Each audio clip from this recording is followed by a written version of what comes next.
All right, we're live. Exciting episode here. Appreciate everybody being here for another episode of Data Mastery, Marketing for Modern Growth. Brought in another guest this week, the one and only Rahul. I've known you for years. How do you pronounce your last name? Alim. Alim. There you go, Rahul Alim. Alvin, my partner, and I, we've been friends with Rahul. Him and Cody have been our coaches for a while. Have helped us. I mean, shit, quintuple our business over the last several years, and the biggest thing that I get from Rahul or just listening to him is his sales savagery, if you want to call him that. It mentions it down here in the description, but really when I think of Rahul, I think of somebody like walking into a corporate office, not even acknowledging the receptionist, going straight back to the CEO's office and throwing out three sentences. And right as the security guard's about to pop in, then the CEO is just like, wait, gets off his call because he wants to hear what Rahul has to say and finish those three sentences. And that's just how I mentally envision you. And hopefully that comes off as a compliment. No, it does. It definitely does. It's fearlessness is what I heard. And also it's just massive repetition of mastering this craft versus constantly chasing a shiny object and never mastering anything in the first place.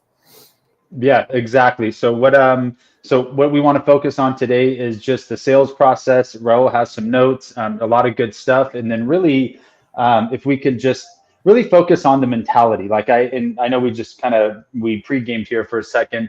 Not so much like the exact scripts, right? Everybody has scripts and all this other bullshit that just gets boring as hell. But really, like that mental clarity. How do you have the confidence? How do you prepare? How do you go in there with just like that level 10 confidence, knowing you're going to get the deal when you never really know if you're going to get the deal? Like where do you even start at?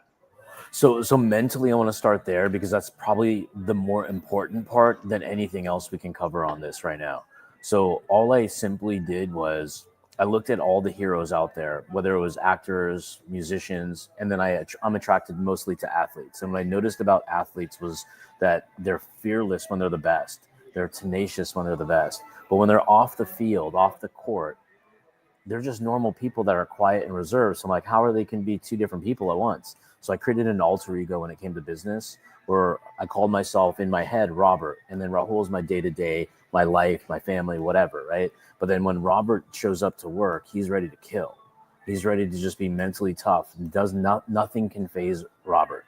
But Rahul, normal human, I have feelings. I have blood going through my veins like everybody else, and I might have sensitivity, like more so than others.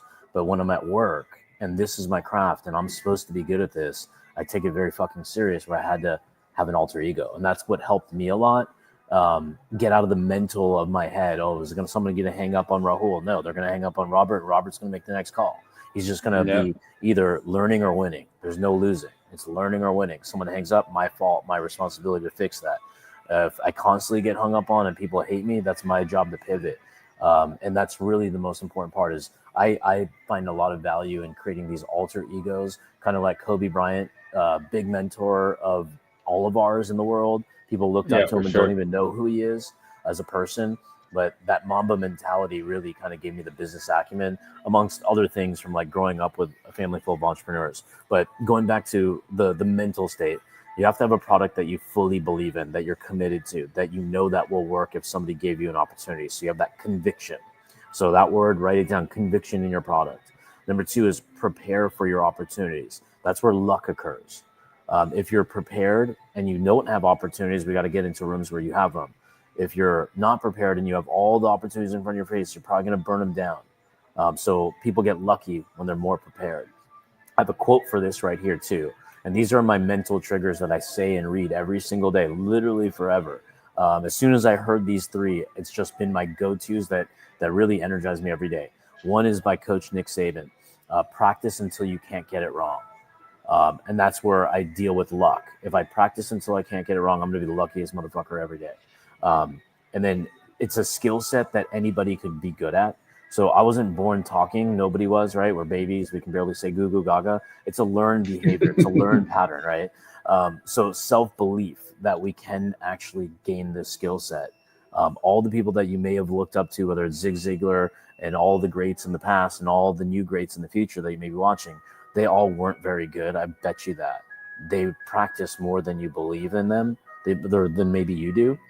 They're suffering in silence that you don't see. They're sacrificing things you don't see to be this good, to be on those stages. So anybody can do it, because if you hear their stories, they were all broke for the most part.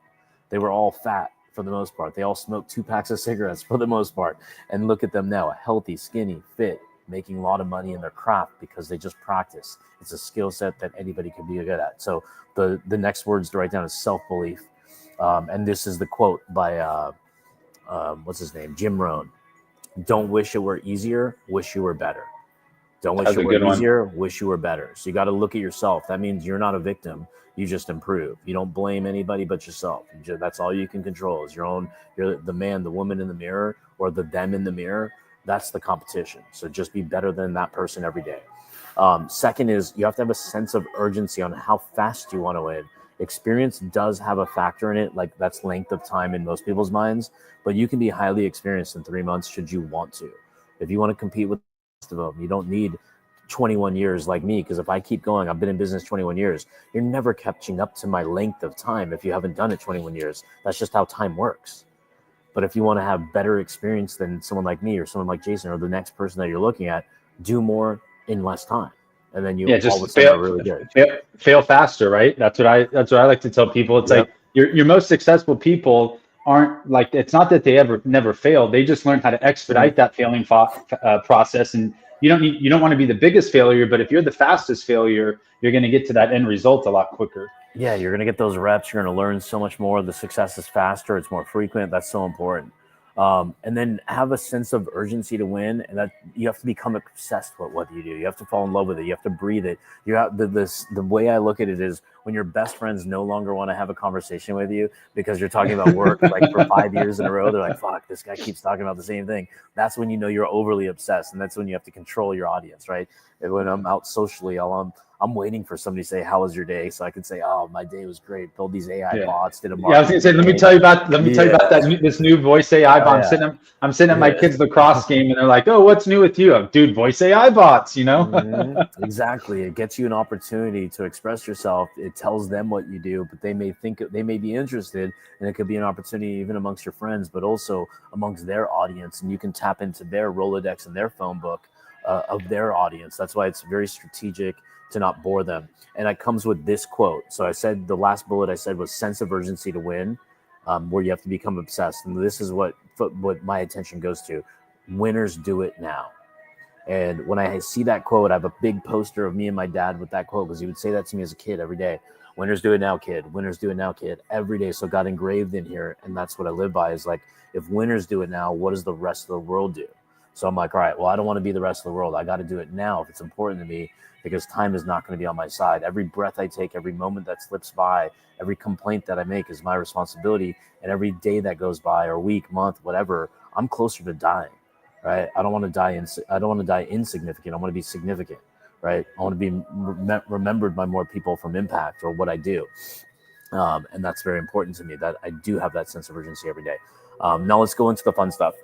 So when my very first big deal that I closed, it took a little bit of time, but I had a lot of base hits all through cold calling. My first, I want to say around decade, was pure on the backbone of cold calling.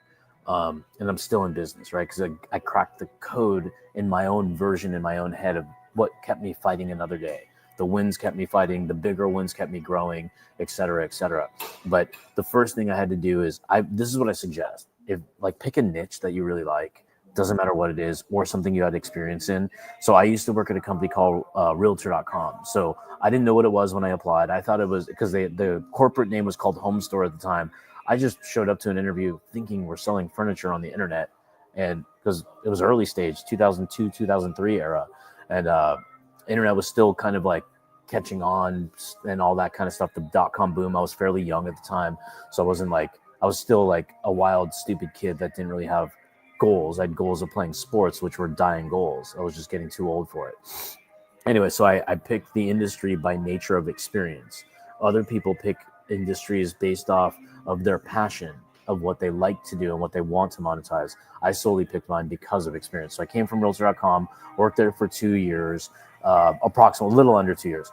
And then I ended up becoming fairly good at sales. It took me about 3 months of being out of 120 sales reps, I was 120th. for 3 months thinking I was going to get fired. Honestly, that's why I say it's a learned behavior. We're supposed to close $30,000 a month in cold call cash collected. I was under 2,000 after 90 days. So I'm about 88,000 shy of quota. And I don't know what, and this is around Christmas time. So this is my pivotal change of how I'm going to win. They didn't fire me. They fired other people that got hired in my same group. But they kept me for some reason. And I don't know what they saw in me because I didn't see what they saw. But literally the moment that those other guys got fired, I don't know if that created urgency for me or that was the trigger point. I walked from I was on one team. I got traded to another on the sales team. From that walk, I made one call when I got to my desk. It was a $5,000 close. And that was it. I don't know what caused that. When the learning experience came out, the fear of being fired came out. I don't know what it was, but that was my trigger point. And I'm like, if I can do it now, I can do it every day. I was closing like fucking crazy off straight up cold calling. I learned how to build a pipeline. I learned how to get my foot in the door. I learned how to talk the talk in the customer language of what realtors feel. And that leads me to this. Know their pains of your audience. What keeps them up at night? How do you solve it? What offer would open their ears to let them be so curious to just at least hear it? And then we have to find our angles. Like, how do we find the angle to get their ears? Is it through proximity? Like, hey, Jason, are you still in Santa Clarita area? Yes. So I am too, man. Like, I work with a lot of marketers out there. I'd love to be able to connect with you. And in fact, I'm actually over at the Starbucks right down the road. I don't know if you can make it or not, or I can just deliver you a cup of coffee. I just want to shake your hand, meet you. You down for that? So I can use proximity as my angle. I can use competition also as the angle. Like, hey, Jason, have you heard of Scorpion Marketing? I think they're in your neighborhood, right? Are they pretty big?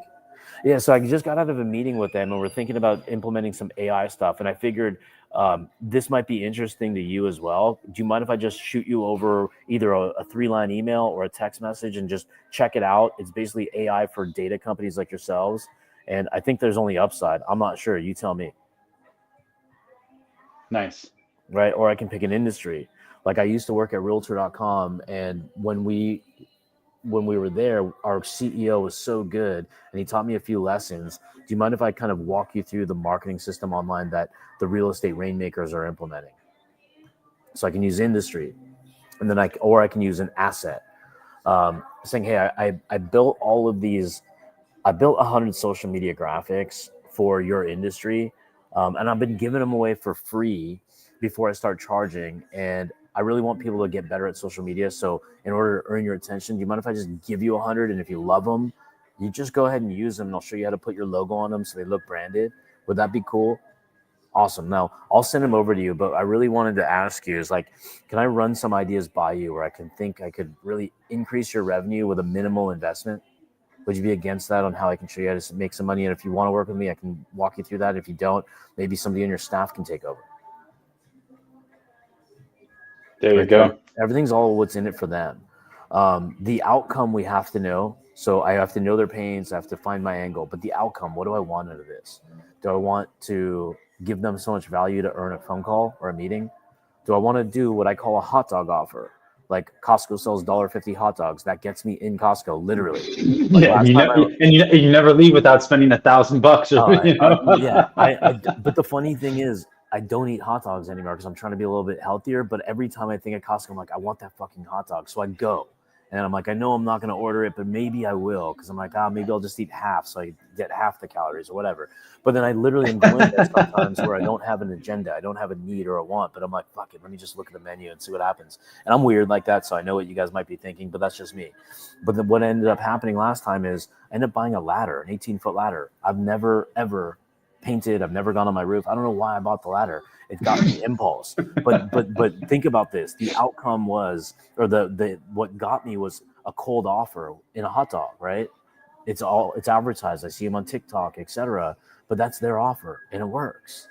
right? Yeah, and Think it's freaking genius. You yeah. show up for a hot dog and you leave with a 75-inch TV, 6 Mhm. jars of fucking peanut butter, and Right.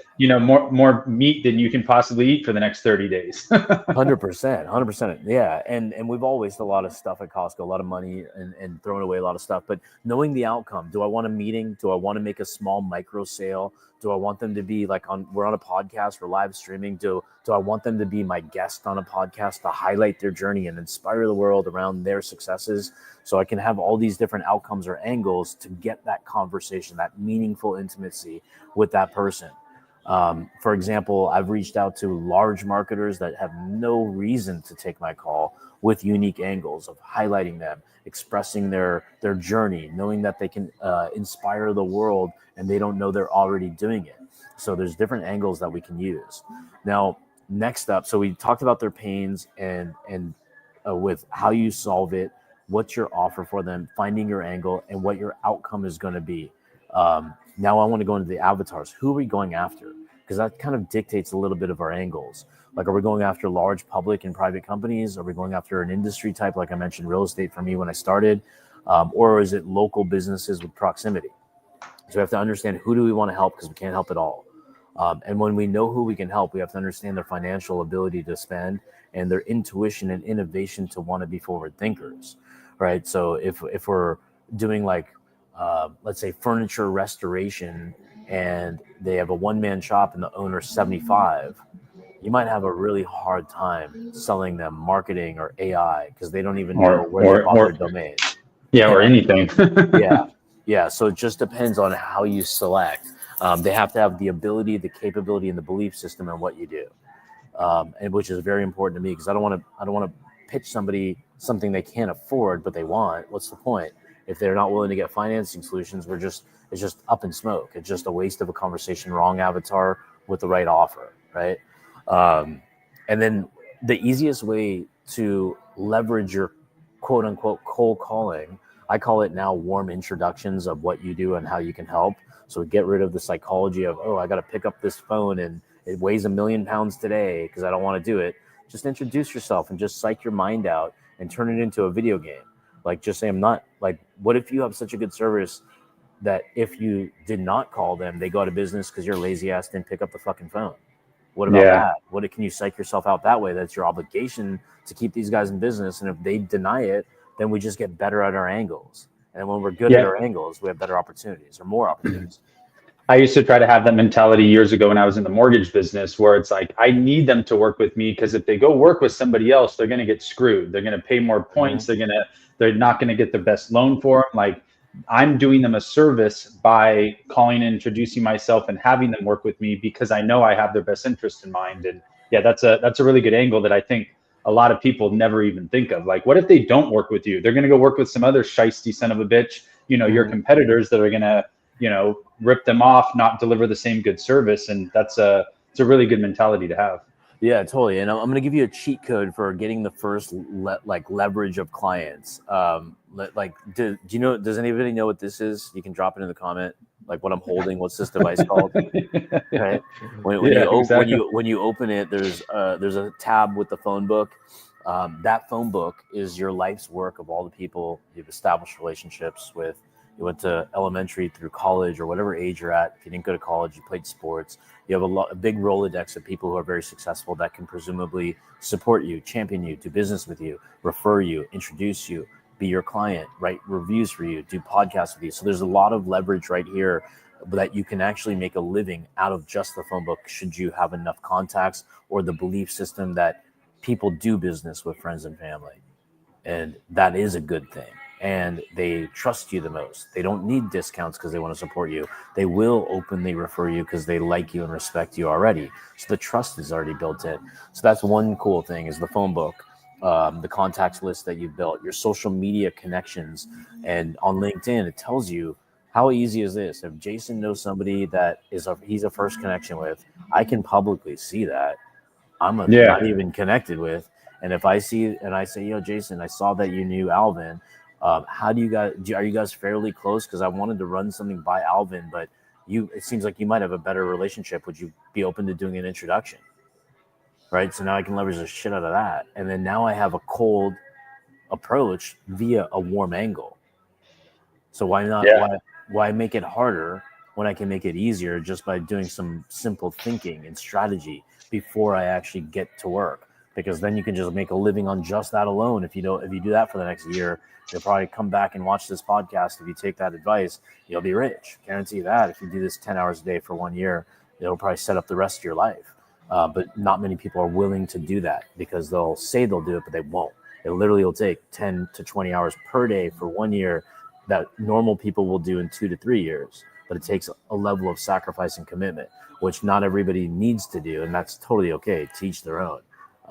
Some people are just more psychotic than others because you have to be a little crazy to do entrepreneurship or independent contracting to make a lot of money. A little crazy. I mean, shit, I think you got to be borderline batshit crazy. I know you're not normal. I know I'm not normal, but maybe we are. The rest of the world isn't, right? So maybe we are. Yeah. So but that's just when you have bigger goals, you do bigger things, and you have different priorities than other people that you may not be able to relate to anymore, right? All the buddies that I'm on a text thread of good friends that I won't get rid of. But yesterday they're like Wet Wednesday. I'm like, guys, we're in our freaking 40s. And today is Thirsty Thursday. I'm like, guys, again, we're still in our 40s. But again, it's fun for me to have that as an outlet of joking and fun, but I don't necessarily participate with them. I got buddies that will call me like, hey, let's go golfing. It's like, I got a tee time at 3:15 on Thursday. And I'm like, who has 6 hours at 3:15 on a Thursday? Like, I'm at my desk till 10 p.m., But yeah, it's if that's normal, then frankly, I just don't want to be normal at this point. Yeah, and I'm not gonna cliffhang you guys. I'm gonna give you guys some stuff that I've used firsthand that maybe you guys can replicate or emulate if you want. But when I'm formulating the approach, I'm coming up with either a free or paid offer. I'm going to give you a live example. The very first offer that I ever had was digital ads, those little annoying things that blink and flash, and you click on it, goes to a landing page. And then I started doing landing pages shortly thereafter. But here was my pitch. If I was cold called all marketing agencies and real estate agents.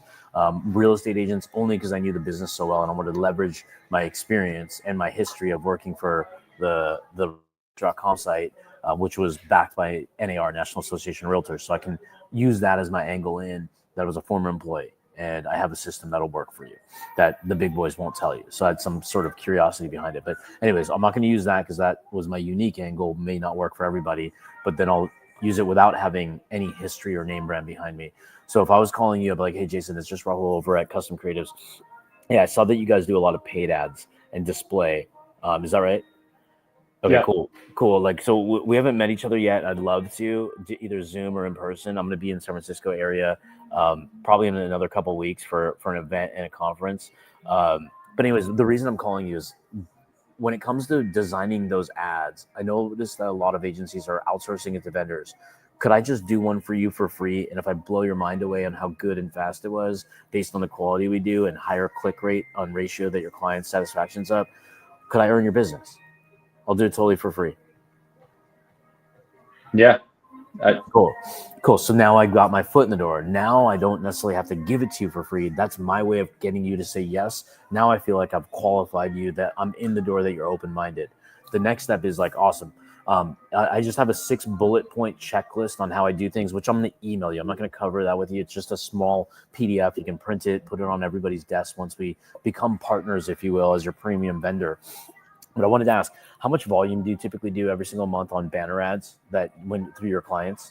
And if it was 10 or more, I'm in. If it was under 10, I'm not in.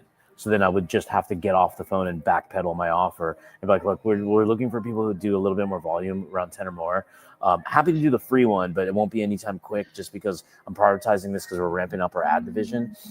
When you guys get to 10, I'm happy to reconnect with you. And if it's 10 consistently, and then I just have to apologize because they're not my avatar. I don't know them anything. Just because I made the offer doesn't mean I can't retract the offer, right? So then I just knew who my avatar was based off failing before, because people would take my free shit and they just never call me again and never answer my email again. I'm like, God damn. I'm like, that sucks. That's not very professional, but I get their point. They don't want anything to do with me. They may have just said yes to get off the phone. So then I had to wise up and identify that. I had to be very, very well aware that even though I'm interrupting their day, I don't want to also be taken advantage of. I want to only make money and make them money too. So anyways, I think people get hung up sometimes where it's like, oh, if I give a free offer, I have to give it to everybody. It's like, no, it's your free fucking offer. Like, give it to you. You can be very picky about who you give it to.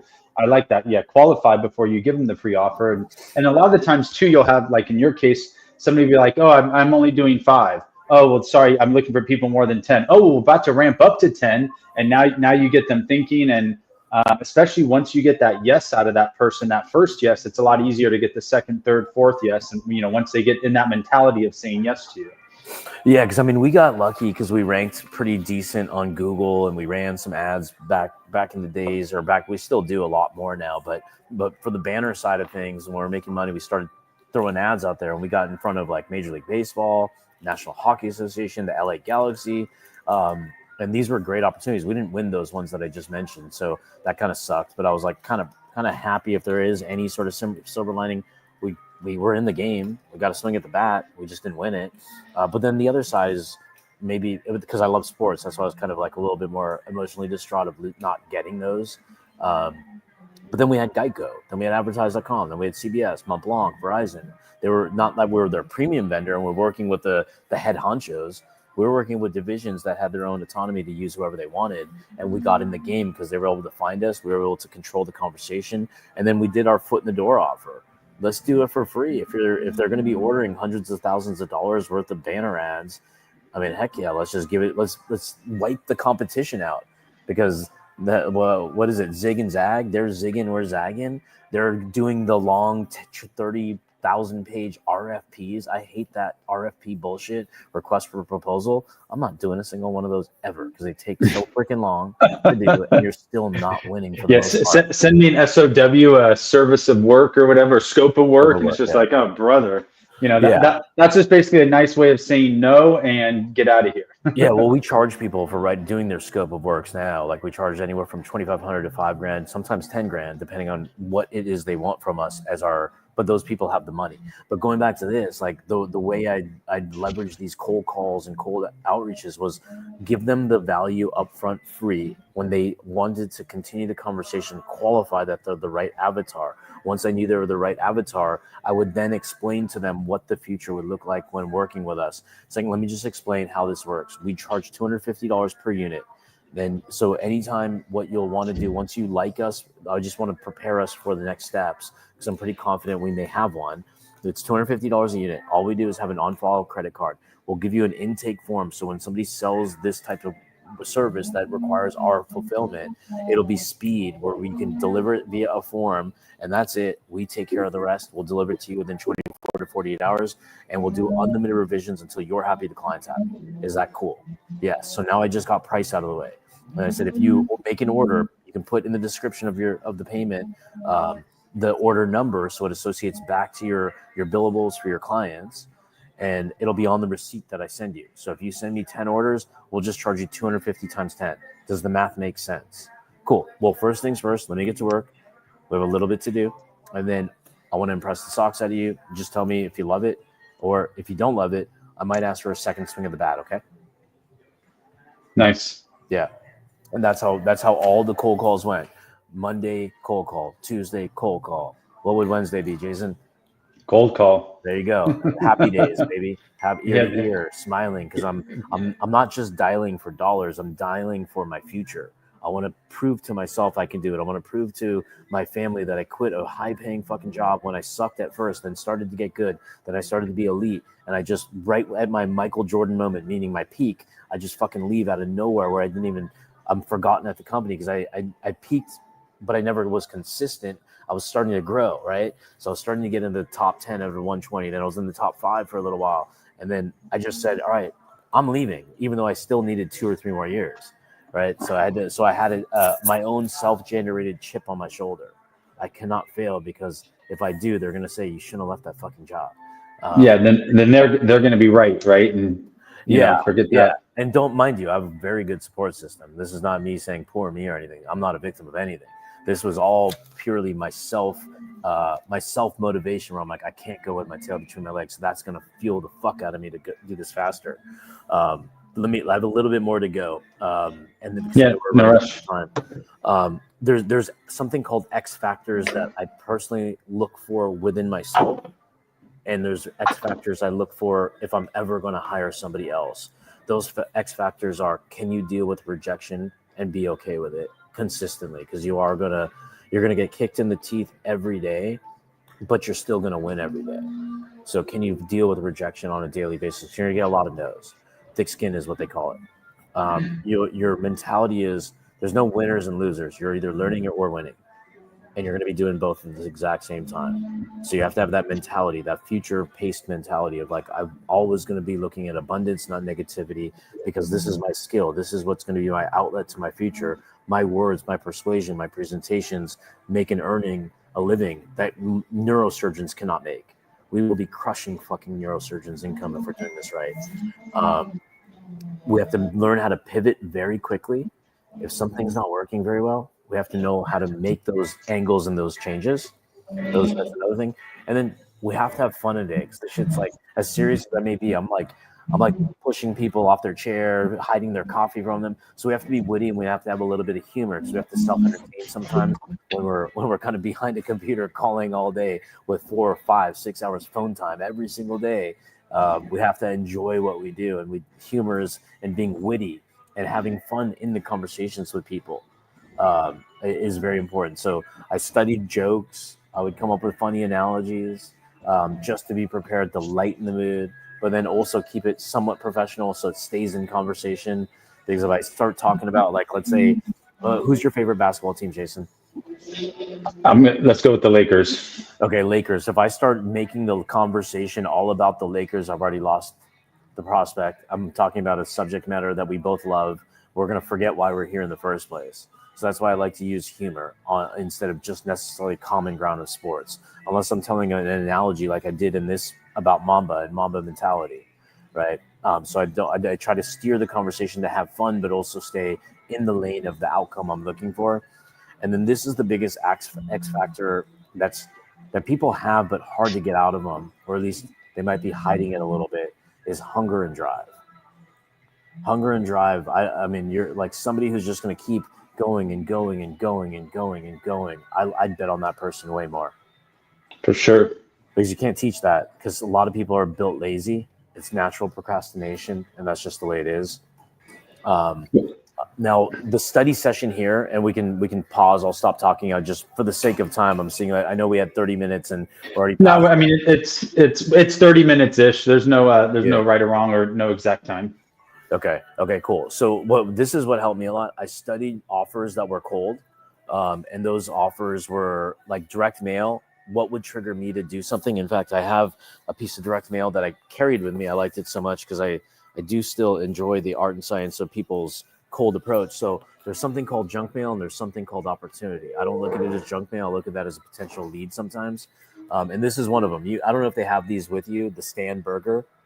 It caught my attention because the design was nice. The pictures were well done. They spent the time and intelligence. It wasn't necessarily just a knee jerk. It was something that was already going to work before it received my mailbox. So it's buy one, get one free. The best offer on the planet for restaurants. I'm going to go in. And then if I download the app, I get free French fries, right? I don't eat burgers all the time, so I'm not necessarily going to go immediately, but I'm obviously carrying it with me. Why? Because I want to study this. How do I make it so I have the highest probability on my cold call to get a guy like me and the right avatar that likes these types of offers? So that's why I study these. So look at junk mail as opportunity mail, direct mail, and see what catches your attention, whether it's the oil change or whether it's something else that you're into. Costco is probably the biggest analogy that I use a lot because I love their organization as a whole. They have free samples, right? They give you a taste, and then you can either choose to buy it or not buy it or buy something else because it's a big store, right? But that's why they give those samples out, is to be like, hey, we're not sure if you like whatever they're selling. I'm losing track of what I had last there. Let's say hummus, because I think I tried it there. If I never had hummus and I liked it, I'm like, well, fuck yeah, I'm going to go buy this. One time they had queso. I never heard of the brand. I bought like 6 of them because I was like, oh, shit, this was really good. And it looks like it might get discontinued. Let me buy 6 at the same time. So without the sample, I don't get the taste. I don't get the purchase. And also, it also probably cuts that down on returns because now somebody tries it, they know they like it, just like a free sample with your ad. It's like, oh, wow, this guy does great ads. Now you know he likes your ads. Once you start charging that credit card, he's not going to, ask for a refund or, give you pushback because you already know they like what you're selling. Yeah. And then also, like, what are some cold calls you've got that you've taken? What can you recall that you can write down towards your own outreach script or your team's outreach script? What's a cold email that you responded to that caught your attention? Because I don't, like, when it comes to cold calls, like, I answer my phone a lot because I don't know, a lot of things roll over sometimes to my cell phone personally, or I've met people at conferences. So I look at it as my phone, when it rings, it's potentially opportunity, aka money ringing. And then somebody caught me, and it was a payroll company of all things that I had no fucking desire for. But then he hit a pain point about some of the people we have overseas. Either have to pay a lot of fees on their end when they receive the money. I don't pay people in crypto, nor am I ever going to, because I'm not going to set up a fucking wallet for the likes of 10 people. I don't give a shit. Take it my way or don't take it at all, right? We'll hire somebody else in a different country. But then they hit me on that. They're like, you have overseas contractors? And like, they obviously saw me on LinkedIn or knew something about me or got some data on me before that call, so they were prepared. Now and this was last Thursday, they cold called me. Tomorrow I'm paying them and they're setting us up. Nice. And it's not like it's like $150 a month. It's $30 per person every single month. And then it's per payroll, you have more fees. But what I liked about it was the problem it solves for the people we pay.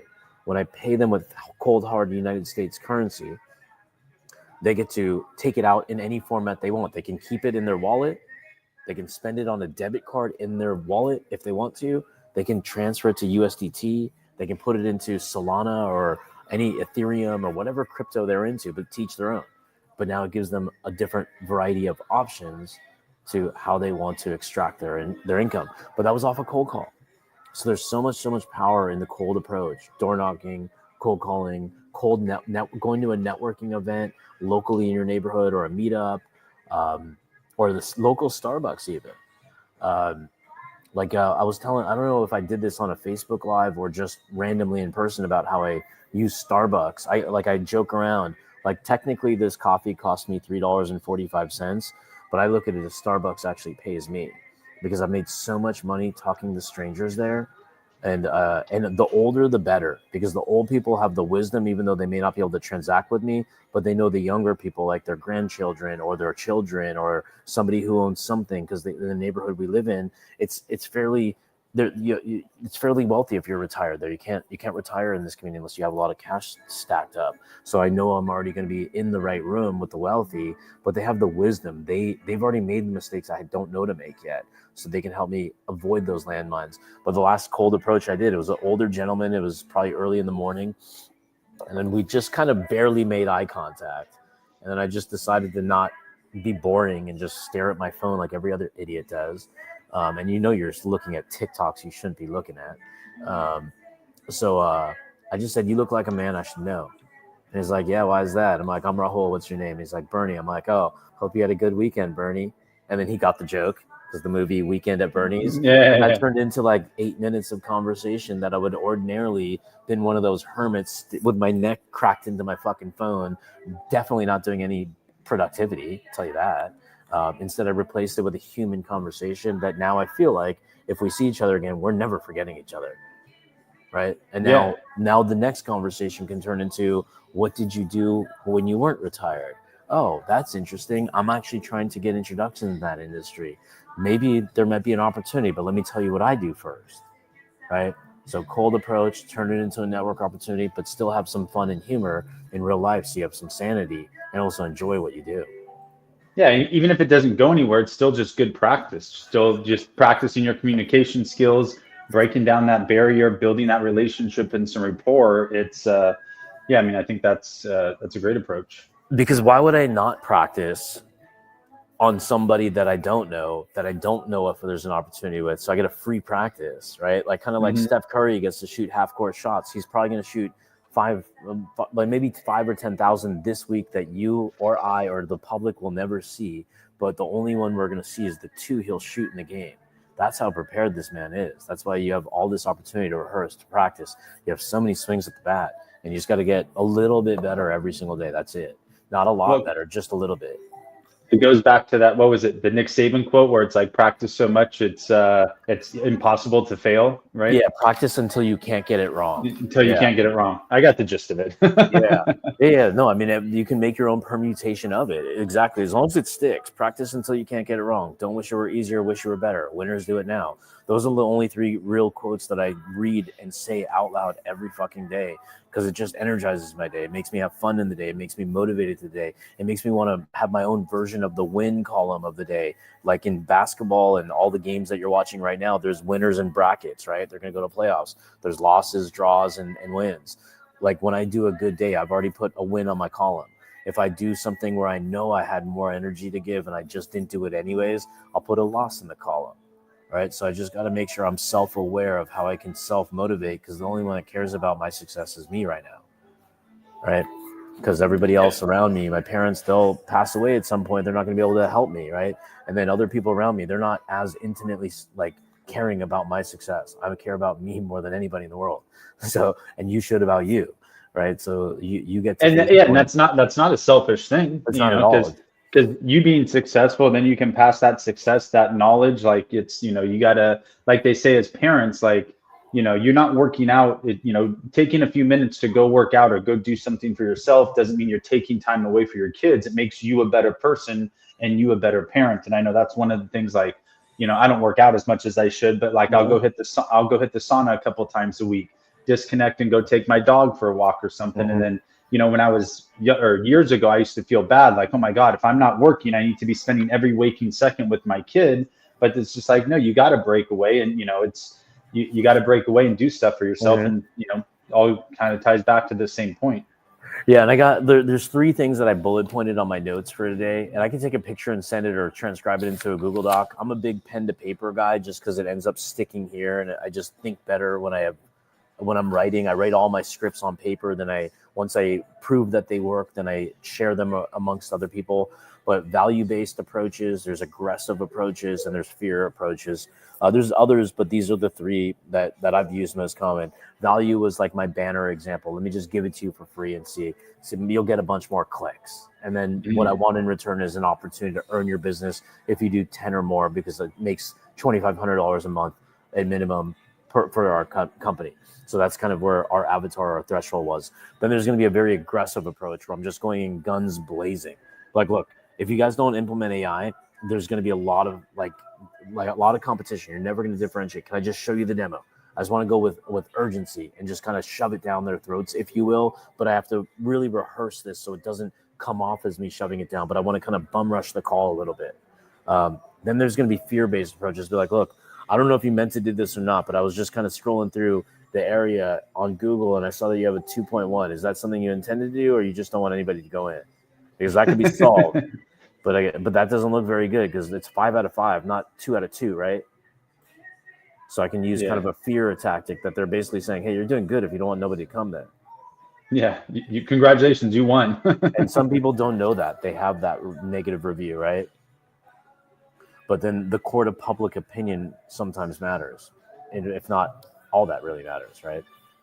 Yeah, exactly. I think it matters more than most people realize. The court of public opinion, or using testimonials, and that credibility factor is, I think it's huge nowadays. People have so many decisions, so many options, that you have to be building trust and credibility. Yeah. And for those of you guys out there that are looking to level up and practice this stuff, I mean, get in the right rooms, put some money up front so you can learn this stuff, or buy some books that you've been told to buy. Study those. The people that read 52 books in 52 weeks probably don't know the gist of those books unless they have a photographic memory.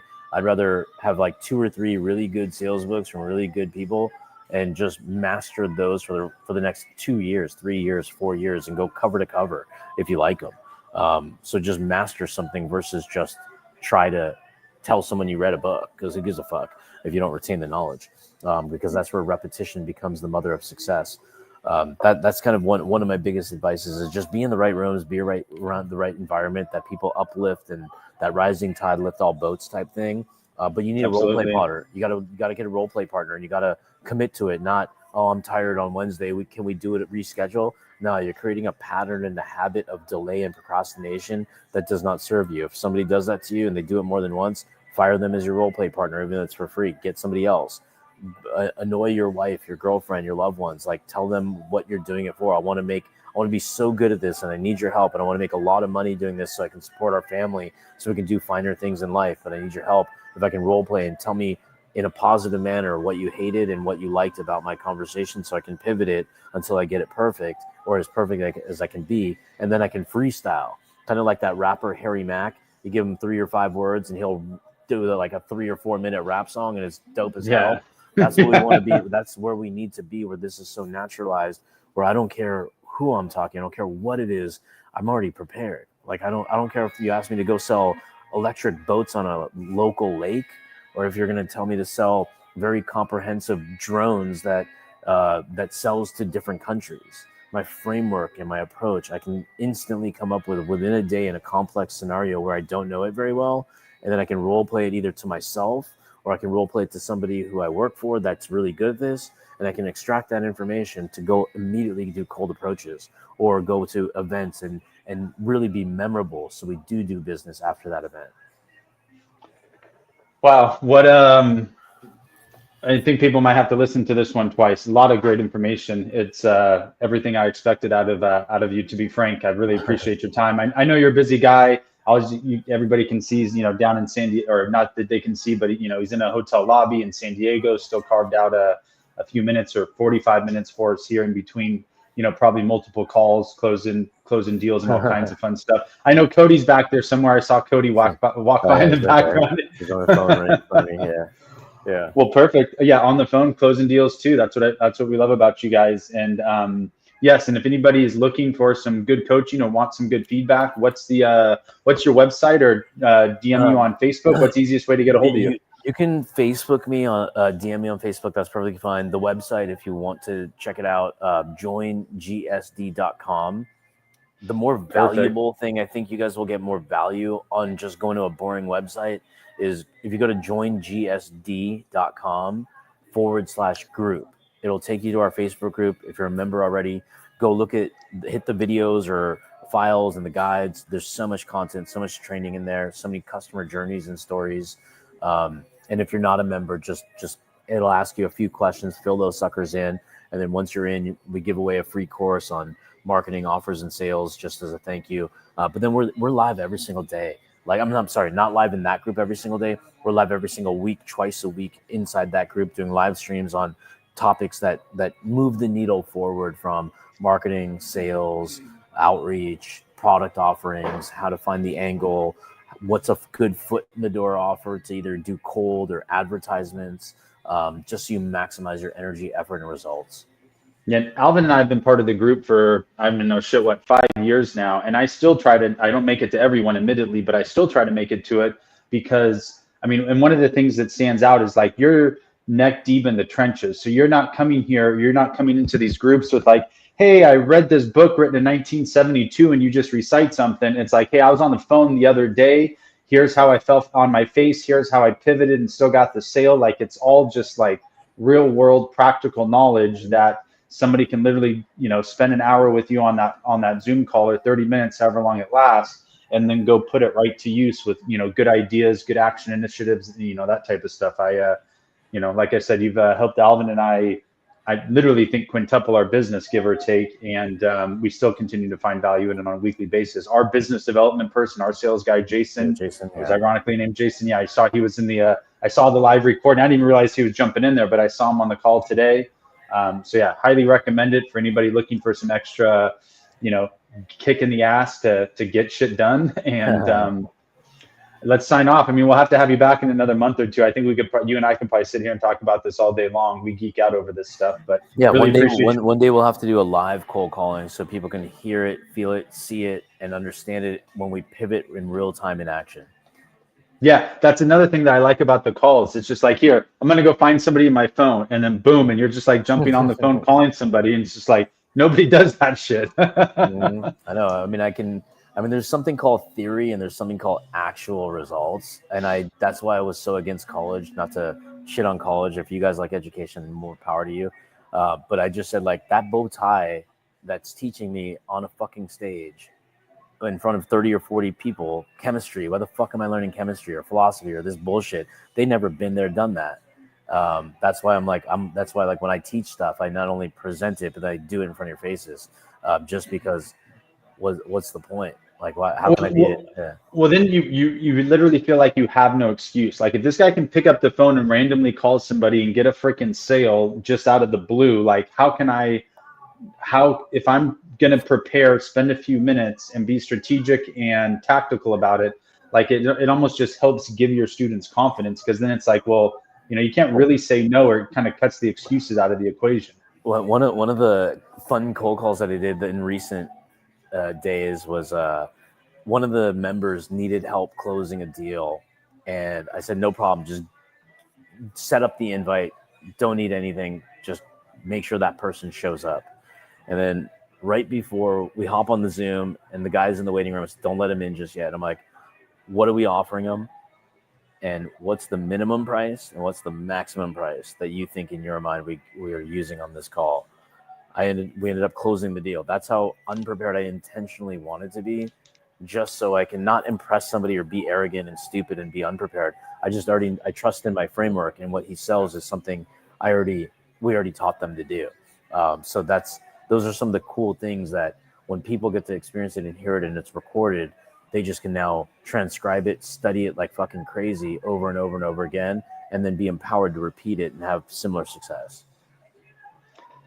Awesome. Great stuff. Well, we appreciate everybody's time. I know we ran over our we typically keep these about 30 minutes, but I think there's definitely some value here. So I hope everybody's watching here towards the end, and really appreciate your time. Get back to, cracking the whip with you and Cody. You guys are doing awesome things with voice AI and everything else. It's insanely exciting. And shit, I'm sure I'll talk to you in the next 24 hours or something anyway. Absolutely. So we appreciate your time, buddy. Thanks for joining us. All right. Yep. Thanks for having me. All right. Bye, guys. Of course.